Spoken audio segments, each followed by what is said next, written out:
Hello and welcome to The Great Energy Transition, a new series from Intelligence Squared in partnership with Cummins.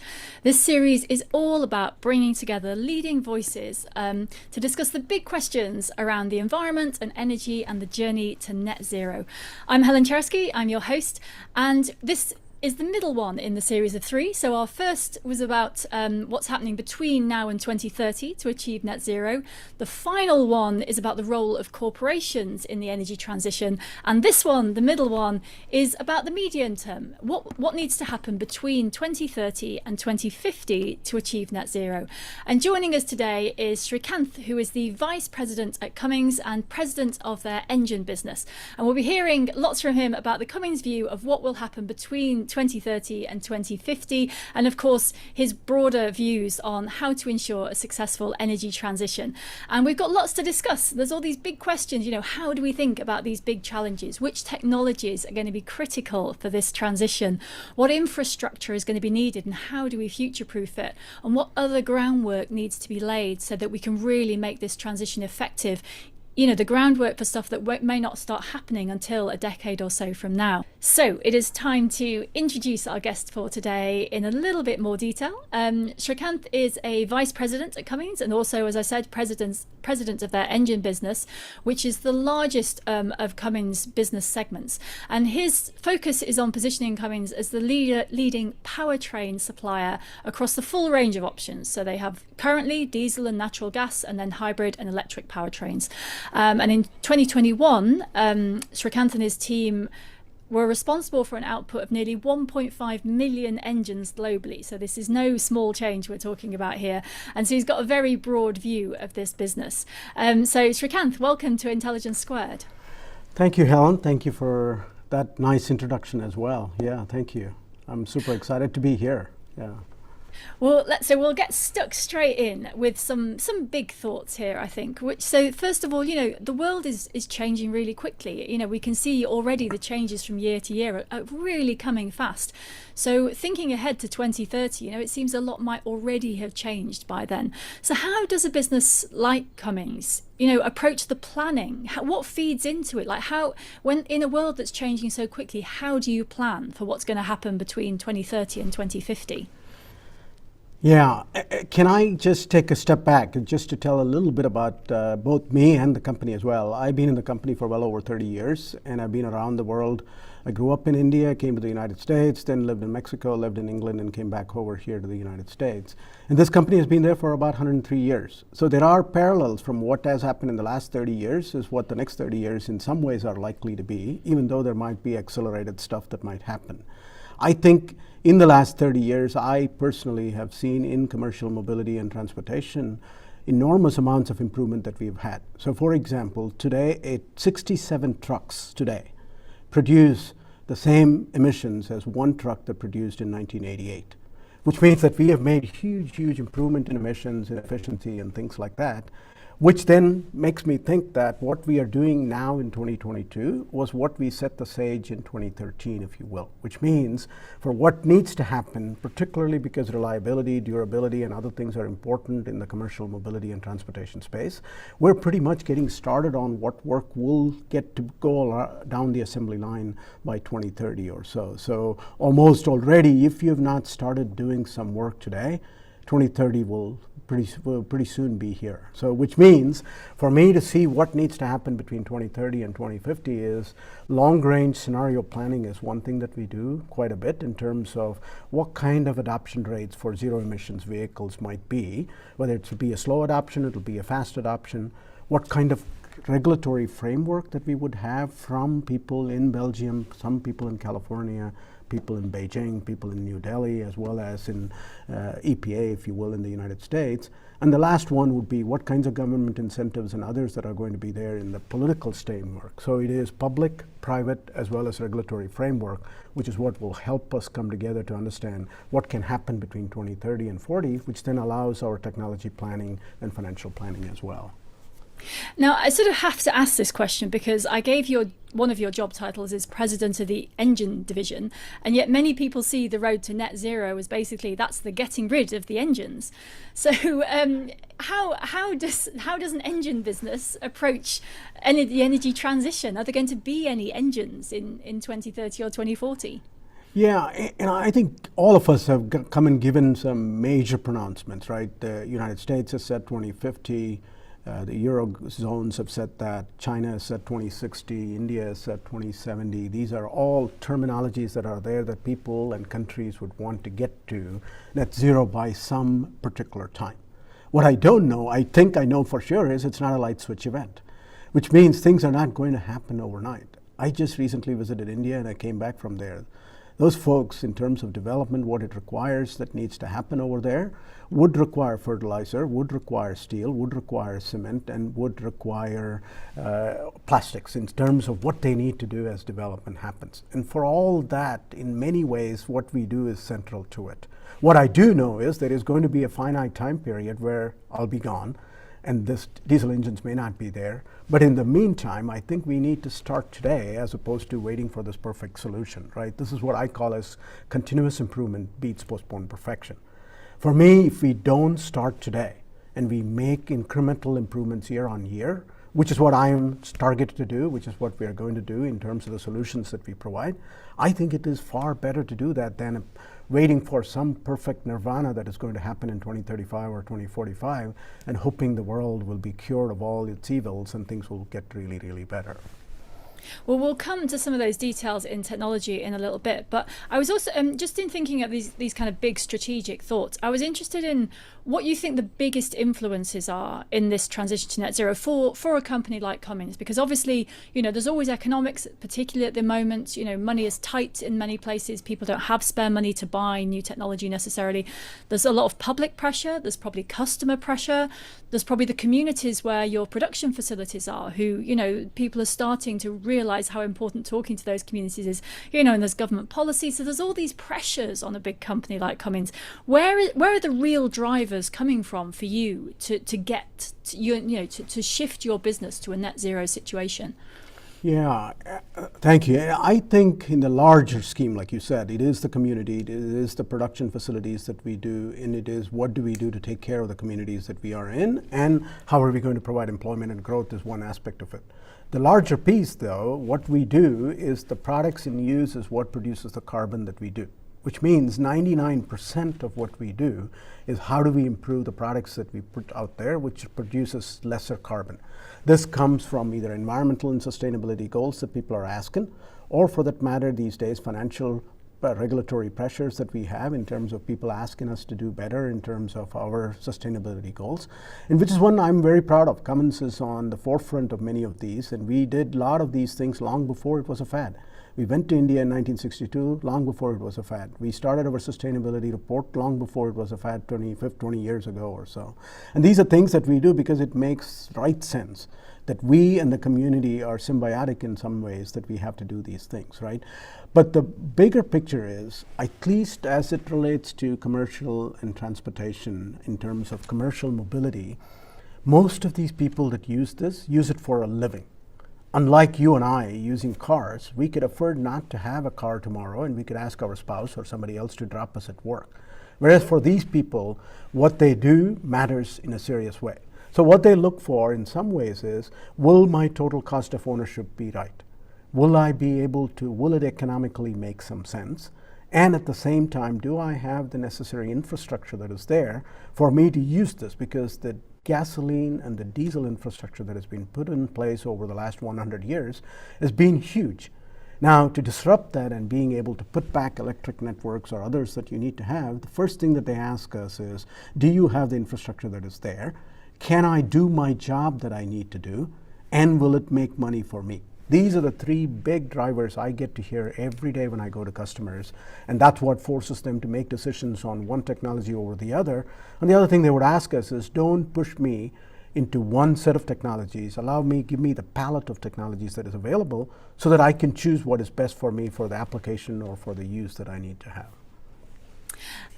And I'm interested in, picking up on that, particularly the example of, different users having different needs and different priorities.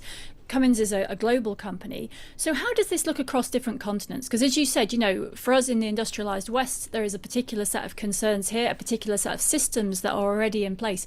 When you're looking at the global business Cummins has, do you need a different strategy on different continents or in different regions? And how do they differ? Well, in lots of ways, on two axes, I would say. On one axis is what is the horsepower, if you will, that you need to do the work that you need to. And for those of you that have been in some parts of the world, you'll see these buses and trucks that are driving at 10 miles an hour, it feels like, on first gear, because of how the infrastructure on the road is there. Right? In which case, there, what you would consider as a 200 horsepower motor that you would probably call it as medium duty in North America would be heavy duty in India, for that matter, or in Africa, for that matter. The other thing, for example, most of our combines and agricultural equipment works for about 300 hours in any given year. In places where these land masses are not available for you to do agriculture, most of these equipments are very, very small, if you think of it. So one is hours that you use, from 300 hours to 6,000 hours that you would do. On the other side is in terms of horsepower as to what is the power that I require for the work that I need to do. So you can't just in one big blob say it's transportation mobility. You divide this up into hundreds of applications, and each of these applications by region, by the geography that you're operating in, by the customers that they use, tend to become very different, which is why I call commercial mobility and transportation is a Mars shot as opposed to passenger car is a moonshot, I would say, because you can actually get it done because the use is similar and the way people use it is pretty much around the world very, very similar. Okay, well, again, we'll come to, just before we get to the technologies then, let's come to the goals because, Cummins has set out this roadmap. But to tell us what it is, there's all these companies at the moment and everyone's got their policy and their strategy and their wherever. There's all these buzzwords that kind of go round and round, and I'm never sure how much some of them mean. But what for Cummins specifically, what are the goals in terms of net zero and sustainability? Yeah, we've said that publicly, we've said by 2050 we would be net zero. What that means for us in terms of net zero is net zero in the operations that we participate in, which is factories, distribution centers, and others. In terms of life cycle, what do we do in terms of the products that we use in these places, as well as in the communities that it impact in, we would make sure that it is net zero. The other large part that we have said is that the products that we use that go into use with our customers would be net zero by 2050. I think of this in three segments or three chunks of 10 years, Helen. The first 10 would be where everybody is trying out a variety of technologies, which is what people are going to say, I'm going to try one of these, one of that, and I'll see what works, which is what we are in, which is predominantly at this time, I would call it as a prototype mode. Most of it is still diesel and natural gas, but any of these other technologies are just, you're trying as alpha phase or beta phase that you would do. At this time, people are also starting to think about what infrastructure can be there to be this green infrastructure that we could have, because well to wheels is hugely important for us, meaning from well to tank and then tank to wheel, right? Tank to wheel is what everybody talks about, but if you cannot green the grid, then what you get in terms of you might be driving an electric car in Indiana where I am from, but most of the source of that power that comes from is coal, which doesn't necessarily help from a well-to-wheel perspective. So infrastructure will start to go on green. The second phase, which I call as the messy middle, which would be the 30s to 40s, would be where certain technologies will bubble up, which will then allow you to say this is better from a total cost of ownership, from a customer use, or from where people need to be doing these things. And then at the same time, in my opinion, infrastructure will start getting better in this time. The last decade in 2040 is where I think reliability of the grid will be better in terms of the green grid. And even if it is not exactly 2050, this three-phase philosophy of prototype, trying as many solutions, messy middle, and robust solutions that come up in the last decades is how I think this will start to pan out. And again, this is different for different parts of the world, like you said. In some parts of the world, it may not be possible by 2050 that they could do well to wheel. They might do tank to wheel first before they could go well to tank. And how does this, I mean, so one thing that's very, it's starting to be talked about more, it was one kind of achievement, I guess, in the public discussion to get to net zero by some date. But obviously, the environmental science, the earth science is very clear that there is a big difference between doing 95% of the work in the first 5 years and then kind of tidying up the rest until 2050 and then just kind of leaving everything as it is until, 5 years before the deadline and then trying to do it all right at the last minute.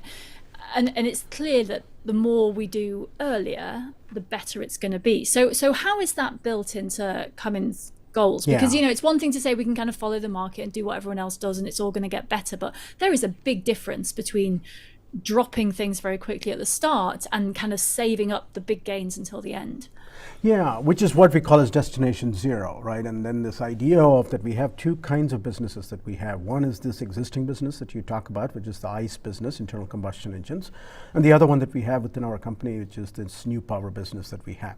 The idea is that you need to advance new power solutions as though it is going to happen today in those applications that you can actually get zero emissions vehicle today. While at the same time, if you can improve the efficiency of existing applications and going and putting requirements, like we have said, that from 2018 timeframe, by 2030, we will reduce it by 25%, which means that for every vehicle that is out there, we can actually reduce the emissions that is being produced, right? One good example that I would argue is, for example, if you put in drop-in fuels in our engines that are there today, like renewable natural gas is a good example that you would have, it's negative carbon. Not only do you do that, but you do it not for existing engines, but for all the engines out there that is already there, you would be able to put that in, which means that you're starting to reduce the carbon footprint that you put out. This is why I think our approach of doing both is actually better than waiting for this perfect solution that you're saying, either at 2045 or 2040, and then say everything will go till that time, don't do any improvement on the existing things. Which requires, though, that we have to invest quite a bit on both kinds of technologies, which is why companies like us can afford to do, because we have the scale. Not everybody could afford to do it. Some people can do the one side of it, which is the new power, that I'm going to go battery electric like Tesla is doing, or some others can just say, I'm going to abandon this, I'm just going to do one of this kind and leave it there. We have the scale, we have the geography reach, and we are able to actually do this, which I think is far better approach than one or the other. So you're just, I mean, because a lot of, sort of environmental discussion at the moment is very hard on any investment in diesel engines, for example. So am I right in thinking here that your justification is that the infrastructure doesn't exist for something else for now, so you make the diesel engines better while you can, expecting that to be overtaken? Yeah, I think it is exactly that, but then even more so that every improvement that you make today is actually going to help in the long run as technologies get firmed up. It's not only in diesel, right? Natural gas is a lower carbon fuel. If you can use bio-renewable fuels that you could put in diesel, which allows you today, let's say 20% of what you do is biofuels, and if you are capable of using 100% of our engines to be 100% capable of renewable fuel, which we don't sometimes today, not all manufacturers do, then it allows that. Synthetic fuel is the other one that you would do. Natural gas is one. Propane is the other, as well as hydrogen. If you can develop a hydrogen economy as one example, till such time fuel cells are ready, which is going to be quite a while away, particularly in the commercial transportation space, if you can use hydrogen as a fuel in the existing engine that you have, then you can actually gain a lot of benefit over the next decade or so till such time fuel cells are ready. That's our approach to say, start today, don't wait. It's not a light switch event. It's going to take some time. Can you do something in the meantime while you're getting ready for that? Hybrids is another case, where batteries, eventually it'll go to batteries, but if you could put with the existing diesel motor an electric motor, and 20% of that power can come from the electric motor that you have, that's 20% less use of existing diesel fuel that you would use in there, which overall helps with less carbon that's going into the atmosphere. And what do you see in the wide, with your competitors, effectively, the wider world? Because it's fine, Cummins is a big company, but still, it's not the only company.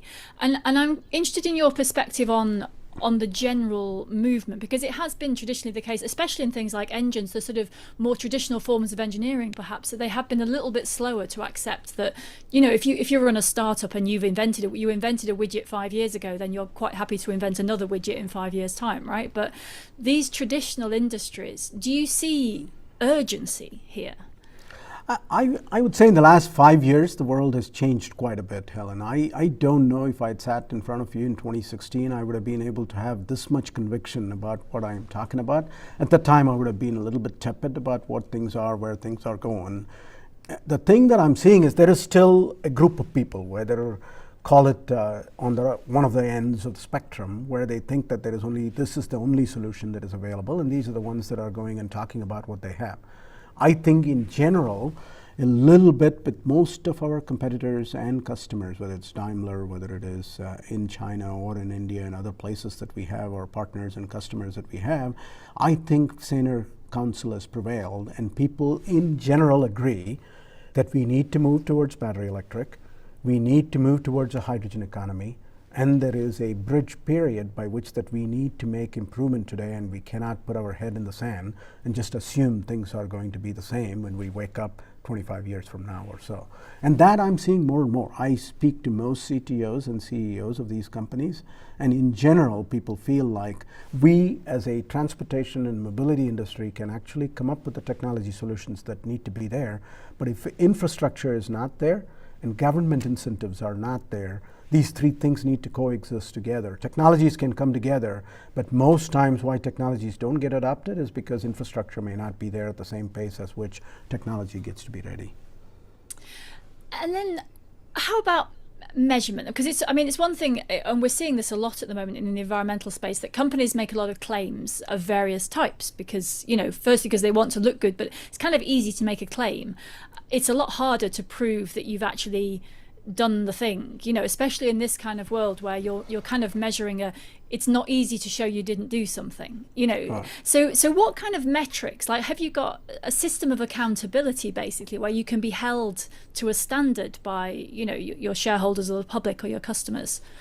Yeah, we were one of the first companies to do what we call as science-based targets, right? These are national labs and others, Department of Energy and others, that are approved mechanisms by which they say, this is how we measure your CO2 footprint, whether it is in your factories or in your communities or in your products that you use. And then what is your baseline and where are you going from there? But there is lots of this that everybody wants to claim that I'm improved by 20% or I've improved by 30%. The one thing that is happening in the United States particularly is this SEC rules that are likely to come up, which might actually force us to do some of this, which is what I think around the world over time might come about that might make it. The other thing, which I don't think is very popular, but eventually if there is some sort of a carbon credit system that will be there, then I think this measurement system is going to get really, really good because of the fact that you're going to get credit for something that you're doing, and people are going to get real antsy if they're going to get money out of the whole transactions, if you will. That I think that will also force this accounting to be okay, I think. Well, I think the next big discussion about all of this, in 5 years' time, we're going to be sitting here discussing monitoring and verification, and that will be the big topic. Can you prove it? So you've mentioned a couple of times different technologies. How much is this a technology problem, and how much is it a thinking problem? Like it's an attitude and approach problem. And how much is it just we haven't invented the widget yet? Yeah, I don't know, maybe I am just old-fashioned. I think physics only goes at the certain level that it can go, right? Is that you can sometimes force these solutions as though it is ready, and you'll pay for it in one form or the other, particularly in the kind of the world that we are in commercial transportation. You can't just go and put a product out there that would not necessarily work, or it works for a little bit and then it goes away, right? Physics will take its own course, and I think most solutions that are there, we kind of know. None of the things that I am seeing today are new technologies that has not been there. Fuel cells has been there for a while. For spacecraft, we've used fuel cells. Electric stuff is not new. It's 150 years old, right? And we've used that. Some of the things that we're talking about in terms of renewable fuels and others, I think it has been there. The biggest thing, Helen, I would argue, is the political will and the collective will of nations and individuals together is what was lacking even 10, 15 years ago. And somebody asked me last week, what are you optimistic about? And I think I take cue from social revolutions or social things that have happened in the last 30 years or so. If those things can happen, in my opinion, this thing will happen. I don't think this train has left the station. I'm not worried about it. It will get to its destination, which is destination zero. The question is, how will the path be, is what I don't exactly know. But in 10 years' time, I think it'll get much more crystal clear, I would say. And so what do you see at the moment? So there's pick two of the powertrain options that are well, we can argue about the first one. In theory, could be non-fossil fuel based. And those are hydrogen and electric. Now, hydrogen is controversial because it's not efficient as a fuel, you know, that you can, if you use electricity to make it, you get a lot less back than you put in, but it's portable, you know, it has some of the advantages of a fossil fuel and it can use that infrastructure. So those two things specifically, hydrogen and electric, have you got any feel for which one of them might be more important in some situation? Like, how do you plan, basically, how do you plan as a business for you know, covering all your bases here? Yeah, let me take electric, for example, right? Electric, the biggest issue that we have today is, one is cost, obviously, the cost of battery, which is coming down significantly. The second is energy density, right? Which means, what is the size and weight of this battery that is needed to be there? Particularly in your best car, it doesn't matter. You could put a 300 kilowatt battery in there, and you're using it for 3-passenger or 5-passenger at best, and you will have enough space where you could put the battery.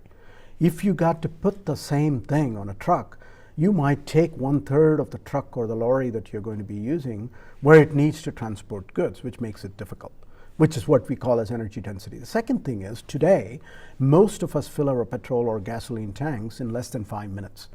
For the same thing, the energy density, it's 100 times more it takes for it to get charged, which means that for a equivalent energy that you can get out of diesel or gasoline fuel, it would take 8 hours, if you will, for the 5 minutes that you do, which is what needs to happen through superchargers and infrastructures, where you can actually get it done either in the night when you go back to a depot like a school bus or a transit bus that you would have, or for that matter, refuse trucks that you go and pick up garbage, you come back, and then you can charge it, and then you can start back again the next time.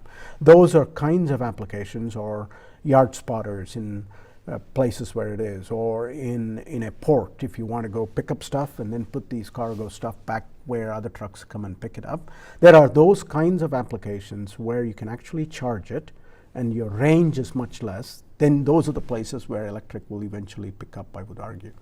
Now, where hydrogen, like you said, the issue has been, if it gets renewable, meaning from wind and solar is what you put, or from hydroelectric or others, that you provide this. Because I think we should just clarify here that I think 95% of current hydrogen supplies are actually leftovers from the fossil fuel industry. So this is where the debate comes from, that at the moment, hydrogen is not particularly green, but you can make it from sustainable sources. Exactly. If you do it from sustainable sources, then green hydrogen is the best thing that you could do because of the portability that you talked about, whether it is in some parts of the world, they think it needs to be liquid. In other parts of the world, we think it is gas. That has not been necessarily determined. Europe likes it because they would like to get ammonia from other places, which allows you then it to be liquid. Whereas in US, there is already places where we have this infrastructure in petrochemicals and others, that if you could sequester the carbon, which then becomes gray hydrogen, which then could eventually get to become this green hydrogen that you have, then you could use the pipelines that you're talking about that currently uses, which then allows for hydrogen as a good transportation mechanism. The thing why hydrogen is good, Helen, in my opinion, is hydrogen is used in steel. Hydrogen is used in cement production. Hydrogen is used in petrochemical production, which means they have today the infrastructure that is required by many of these companies that are there. Shell, Aramco, Saudi Aramco, and all these guys use hydrogen today. And for them, it actually makes it easier as well that they could do.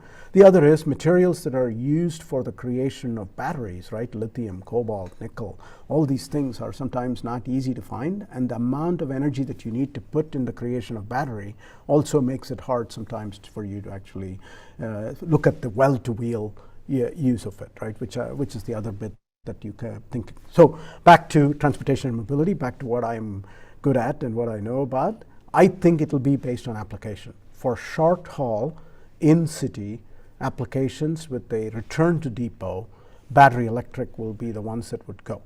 For long haul, long distance commuting, if hydrogen can become the source of fuel, it would be much easier because of the fact of transportation and how long it can actually go. And it will allow you to use the space and cargo that is required for movement of goods as well. And so for Cummins specifically then, what are the technological sort of and the engineering really advancements that are your focus now? I mean, we've talked about this. We're looking ahead to 2030, but presumably anything you engineer now is only going to be ready by 2030. So what are the things that are really like where you're focusing effort now? Yeah, I'll break it down into 3 or 4 things, right? In electric stuff, it is more about the fact what is battery cell chemistry, electrochemistry of batteries, how do we put these things together, battery cells into battery packs, and what is the electronics behind it in terms of working through all this, how does this work? So the software side of it, how does this battery charge and decharge, those kinds of things is what the technology that needs to be proven out and that needs to become really stable. On the fuel cell and the hydrogen side of it, it is the production of hydrogen in some ways, which is the electrolysis that we are participating in. It is as well the fuel cell technology itself as to how do these membranes work, how does it not leak, how is it reliable, and what do we need to do. And then the size needs to come down so that we can actually put this under the hood of a truck, if you will. On the internal combustion engine side, it is more of the same, if you will, on efficiency of diesel engines. How do we use our diesel engines to use different fuels like hydrogen, like natural gas and others? And then the other piece of work that we are trying to work on is these low carbon fuels. Is there a real thing on low carbon fuels? Because if you have to green aviation, it's going to be synthetic fuel that you got to do. Kerosene will not do it today. And if you need to move from kerosene to the zero carbon fuel, then most of the synthetic fuel is going to go over there.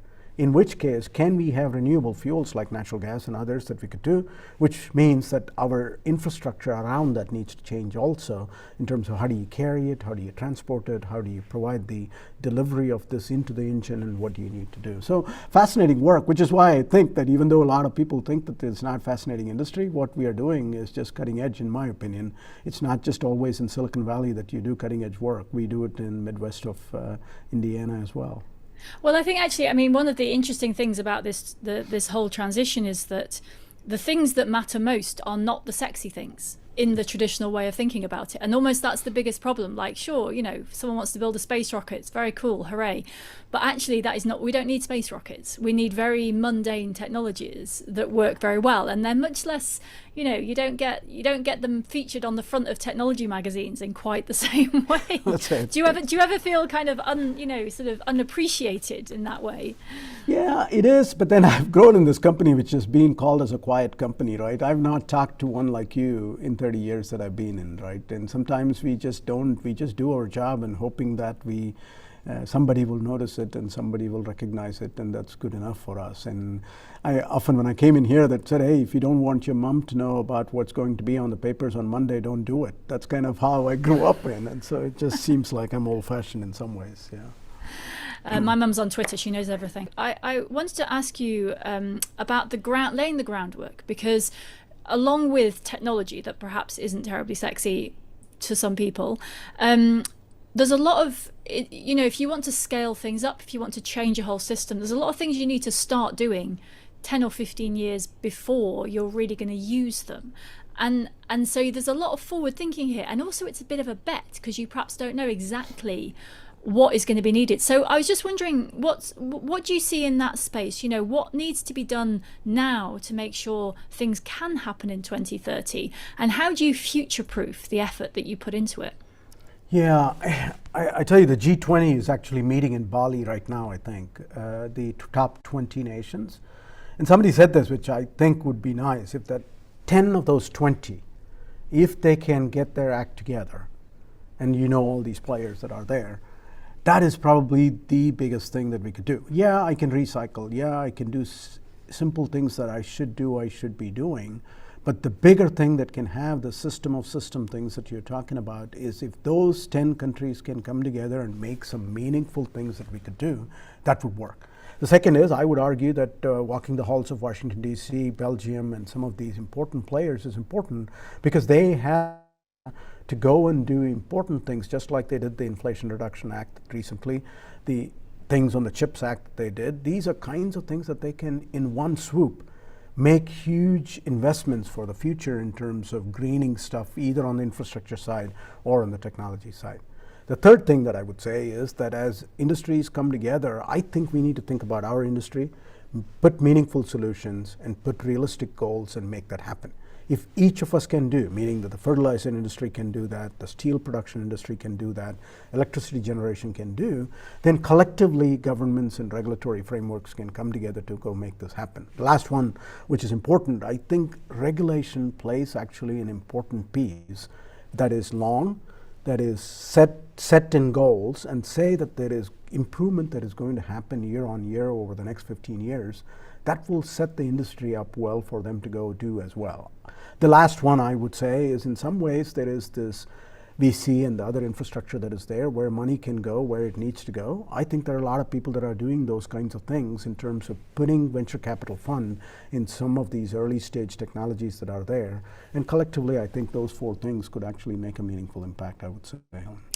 And so what's it, to sort of pick up on the first one there, what do you think is the balance between the need for some kind of standardization? Because in the long term, it's more efficient if everyone is using the same kind of pipes or the same kind of, all of us have got computer connectors of 37 different types hanging around from the last 15 years, right?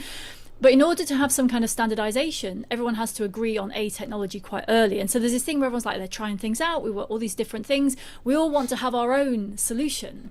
But at some point, what the world wants is just one kind of plug or one kind of pipe. How do we balance that?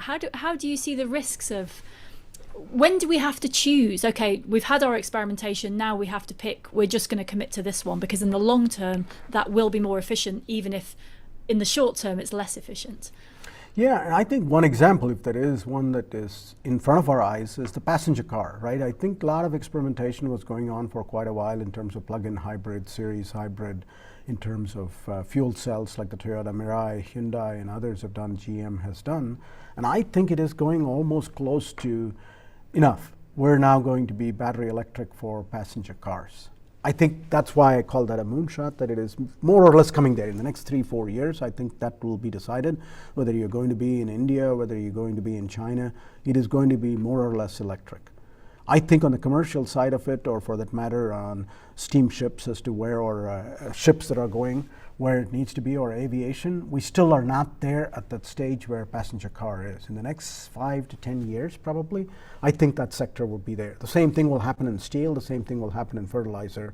Each of them, this is why I think physics can only take a certain role. You can't just fast forward or just hit the fast forward button and hopefully you'll get to the end. And hopefully we'll get there in the next 5 years or so. Okay, so it is time to get to some audience questions. So audience, you can keep putting your questions in. We will get through as many of them as we can. And the question I'm going to pick first is actually first on the list here, which is from Mahesh Nagesh. And it's about the cost of Destination Zero on end consumers. And the question is, will the common person end up digging deeper into his pockets to achieve this destination? Obviously, there's a concern about developing countries where a larger section of people may not be able to afford the cost of green and sustainable living. So how is the cost of this distributed? Yeah, and I don't know. I'm not going to make a political statement here, but I think ultimately some of us have to pay for the others. And when I say some of us, it is going to be in some ways disproportionately that the people that have don't ever want to pay anything for what they use, I think, or what they take for granted, which is why I think in some ways carbon credits or others that are there will have to somehow, somebody has to pay for it, and that is how it's going to get distributed within nations, and it's not going to be from one nation to the other. There might be some ways by which that we will redistribute it, but for the most part, I think within localities and within other places is how things are going to be paid for, I would say, because if you want the comforts, you have to pay for some of these comforts as well. But at the same time, I understand Mahesh's point, which is, hey, in the developing world, we do want to develop. Life cannot be the same way it is. And we're not even asking for US, UK like GDPs, right? If India and Africa and Southeast Asia need to just get to China's GDP levels, development needs to happen. And if that development needs to happen, it has to be sustainable, or else we don't have an earth that we can wait for our grandkids, which then is the other side of the equation, right? So I think there is going to be some reckoning that'll happen, Helen, in my opinion, that'll be the equivalent of carbon credits that'll come in some form. It is a taxation, Somebody is going to pay for the taxation. The problem is, how will we communicate that and how will it be palatable for people? But in a generation's time, I believe that it'll become quite palatable as opposed to now. Well, of course, this is the big discussion at COP27, which is going on as we record this, and a huge part of that is about who pays for what and loss and damage, and these big questions that are being taken seriously this time when they haven't been before. Okay, right. So there's a question here about sort of regions, I guess. So the question, which is anonymous, is between America and Europe, and I guess we could include other continents. Who do you think is remotely en route to reaching net zero? Is anyone who's going to get there first, and is anyone really going to do it? Yeah, I don't know whether it's a region. For example, US has reduced it by 28% in the last 20 years in terms of the carbon intensity. Germany has done it about the same amount. Germany took a different approach in terms of wind and other power that they would do, and natural gas was the way by which the United States did in the last 20 years. I think technology forcing solutions are not necessarily always the right thing, but then there'll be regions. I think there'll be a Japan-Korea region, there'll be an Euro region, there'll be a US region that'll happen. Then there'll be Middle East, China will be by itself, and India has to do itself. And then there comes Southeast Asia and Africa, I think. The bits of technology, when you go into Europe, it feels like that there is no tomorrow. You don't see that necessarily in the US when you are out here because of the distances to cover and some of the attitudes that people have as well. And you have seen, if you've lived in Germany, you would know the amount of recycling that goes on over there versus what happens in the United States. And there is some cultural elements to it that will also come into play, I think. So each of these regions will come in its own way, but like you said, or you said earlier, that it'll eventually kind of come to this electrical socket thing that you're talking about, that over time it'll probably stabilize itself out. I think the cultural differences are one of the most interesting aspects of all of this, and even just mentioning things like bikes or electric cars, you get such different reactions in different countries for such completely different reasons. You know, it varies a lot. So there's a question here from Timothy Backer about not just the different regions, but you know, so if some are going to reach these goals before others, and the question from Timothy is, you know, do we start working then with other regions to help them? You know, so India has a 2070 goal, for example. When the ones who get there faster, you know, achieve their goal earlier, are they then, you know, should they then work to help bring the others forward? Yeah, I think if capitalism works the right way, if it is benevolent, I think it'll happen, because I think people will start finding a way by which that there are clever solutions that has allowed some of these things to happen, and I can actually go and apply it to around the world, which is kind of how companies like us have grown, right? We've taken globalization in a way, as much as it is in a selfish way that we've taken it. Along the way, we've also found some altruistic needs that we've actually done in these places as well, right? And so I think there will be that'll happen, that if there is a technology that comes about, or if there is something that as a country we are doing better, my sense is people would want to go and export it to other places, I would think, which will hopefully help the other countries as well. And of course, that's the question of responsibility, I guess, is, you know, to the more developed countries have the means to help the less developed countries. So we've got a question here, an anonymous one, and you sort of touched on this, but I'm going to ask the question as it's written, which is, do you see any, I don't know why it's all about moon and Mars, but do you see any moonshot or Mars-shot technologies being developed that the general public don't know about, but that could be game changers in terms of reducing carbon? And I think they mean reducing carbon intensity. Well, I don't know in general, but then as it relates to commercial transportation, some of the technologies that we are doing is it's actually in the details is what people don't know, right? Is that as we try to do emissions reduction, some of the stuff is not just global CO2 reduction, but locally we need to be taking care of pollution in inner cities, if you will, or in disadvantaged places. To do that, actually work is pretty hard. It's not easy to go. Already we've reduced it by 95% since where it was in 2000. And now you're asking it to get further down, because in certain non-attainment zones like California or in Atlanta or in New Delhi or other places that are there, we need to reduce further, for which there are technologies that we are developing and others are developing that probably is not yet come public because of the fact that it is still in the early stages of development work. Hydrogen is another one. I think there is a lot of work that needs to be done, both on the electrolysis side of things, on the various technologies that need to go, high temperature, how would we do some of these things, which will take some time for it to come about as well. I don't know much about petrochemicals and other areas of industrial production. Grid stability is another place where there is a lot of good work that is going on. Grid greening is another place where I think there is quite a bit of technology that's going on. So if you think about this entire well-to-wheel, and if you divide it into sections or segments, my sense is there is a good bit of technology that still needs to happen. But the biggest one, Helen, I would say, chemistry, electrochemistry of batteries. If it can significantly improve in energy density, I think that would be the game changer that we could have, because we don't have that today. To get to where we need, we've improved it, no doubt, but it needs to improve another 100 times more on energy density. If that does, then your question of is the electrical socket question being cleared, it'll be cleared. I don't think we're there yet on energy density, I would say.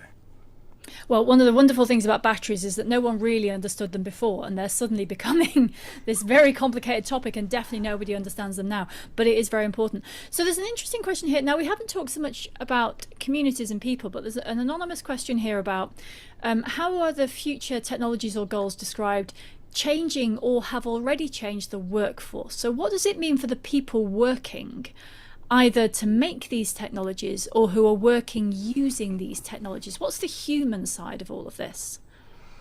Yeah, particularly from the operation side of things, right, in the shop floors that you do and others, we talk about the fact that a car that would have only 30% less moving parts now as opposed to what in the internal combustion engine world, which means that we need to figure out ways by which that we can provide employment for these people and retrain many of these people. So that's an important thing. It is going from a mechanical world to an electrical world. It is going from a world that will not break down as much, will break down, versus to a world that may not break down as much. In terms of both service side of things as well as in the production side of things, we need to retrain people. The other thing that is happening, I think it is changing into a lot more into an electrical world as much as it has been a mechanical world, which means, again, retraining of the workforce needs to be there. And in many companies, including ours, we can have a university-like system where you can take these courses that you potentially could change. As long as you're a problem solver, you'll find places where you could go apply yourself.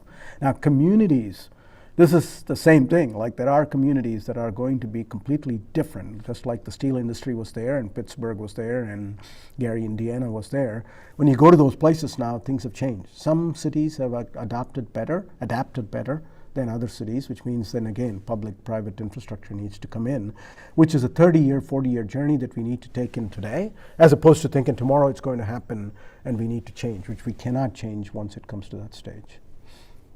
I think this is one of the things that doesn't get discussed often enough, actually, that question of, you know, it's great to help people, but if you take their jobs away from them because the new technology doesn't require it, you're not really helping them that much.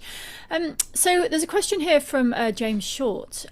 For rural and underdeveloped countries, how do you see ICE, so that's internal combustion engines, being replaced by electric without an electric infrastructure? Because of course in this country we take it for granted that, you know, there's wires everywhere and pipes everywhere and we can just plug into things. How does this work for countries that don't have that yet?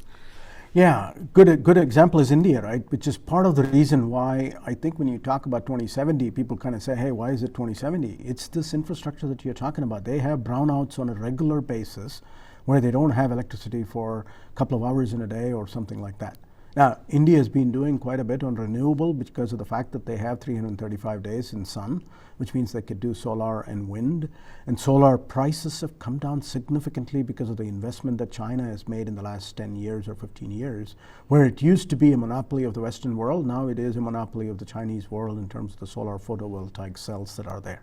So in some ways, renewable energy is probably what is going to help some of these places, but it's going to take some time before you can do, which is why it is not a light switch event, Helen. It's going to take some time, and in some of these places, it's just hard to abate industries, or just plain hard to just say, okay, overnight you go. But that said, two-wheelers and three-wheelers are going electric in India in like nobody's business.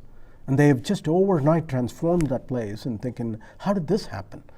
And so it just is contrast, a land of contrast, I guess. In some places, that's what is going to happen. I think I see that in Africa happening as well, in terms of electric scooters and electric three-wheelers that are going to make that happen as well.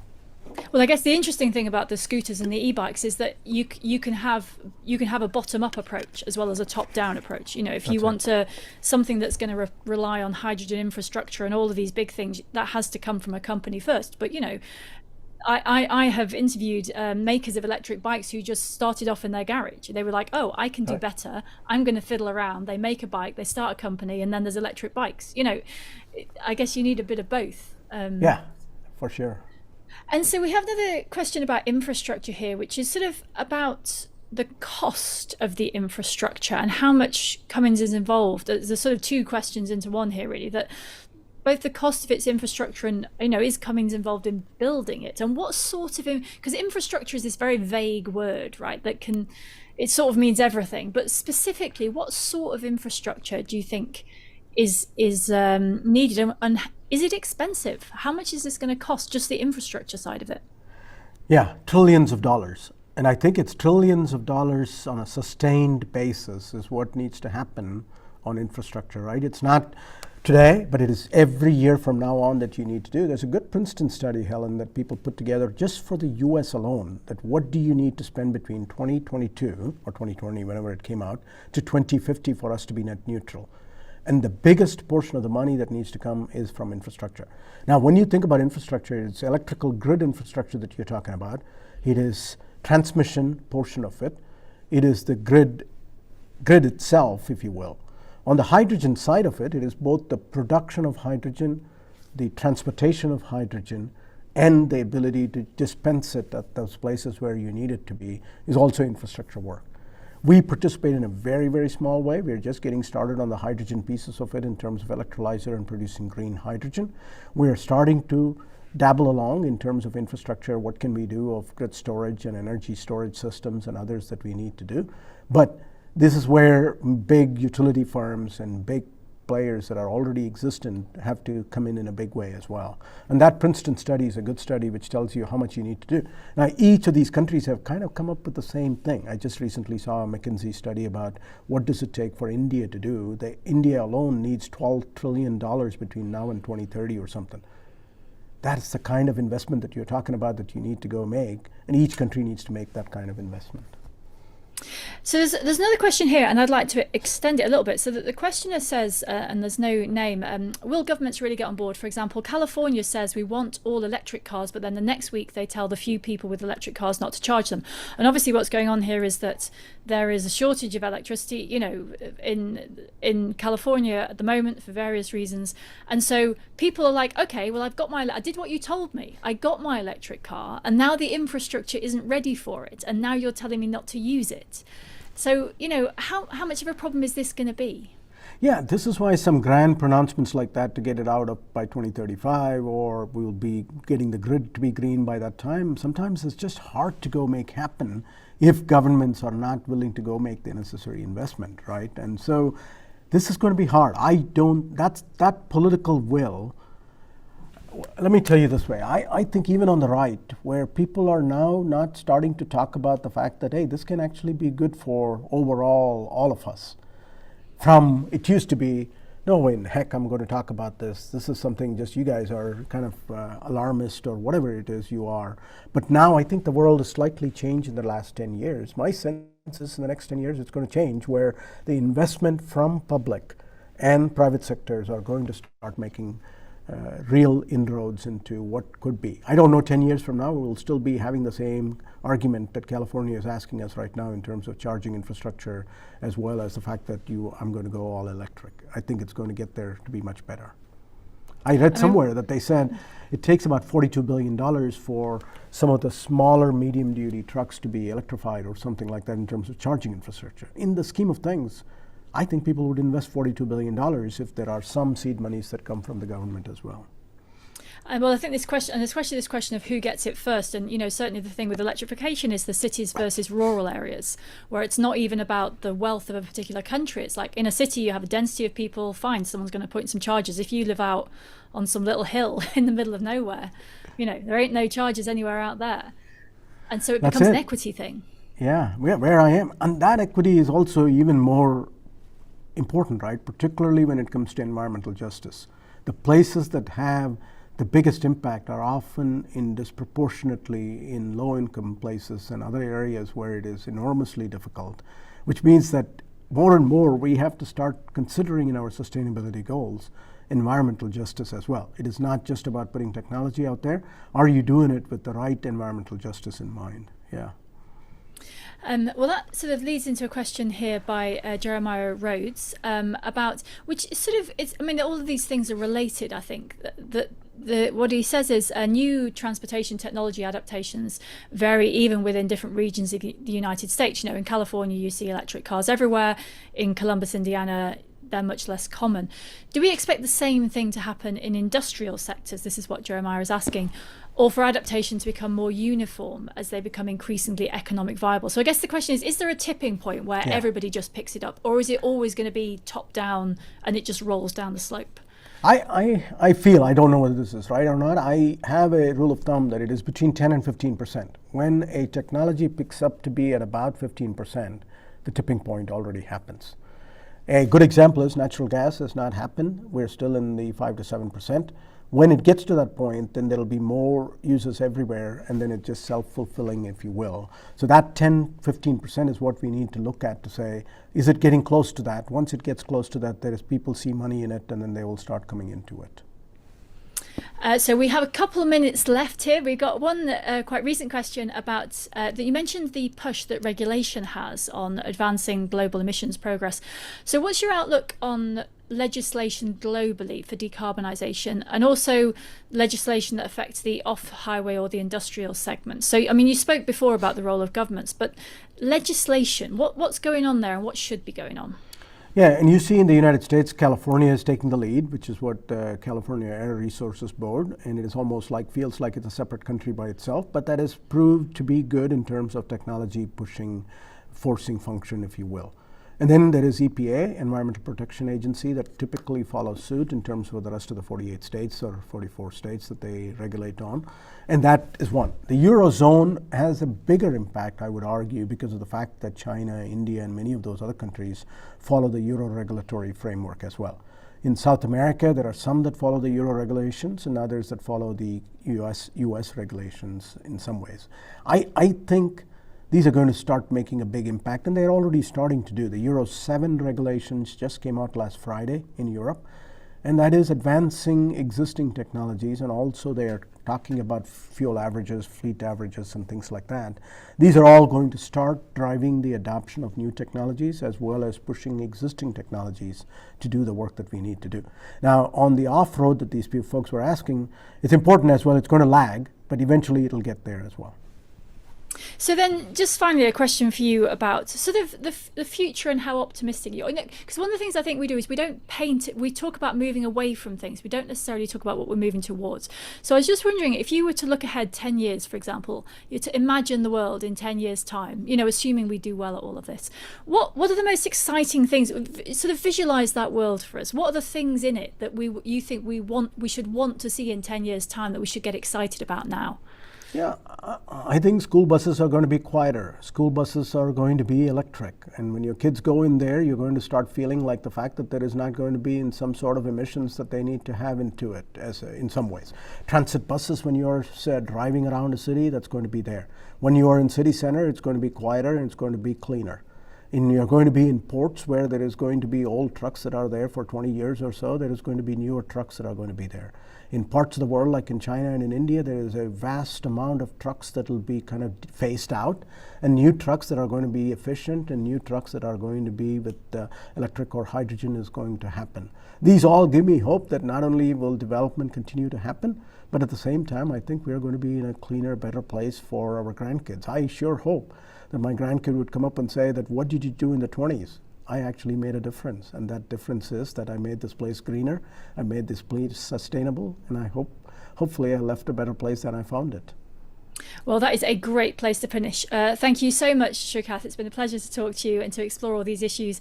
Thank you to the audience, the people who asked questions especially. Thank you to Intelligence Squared and Cummins. And for more information about Cummins, please visit cummins.com. And that is it. So I hope we've given you some food for thought for the rest of your day. So thank you, everyone, and goodbye.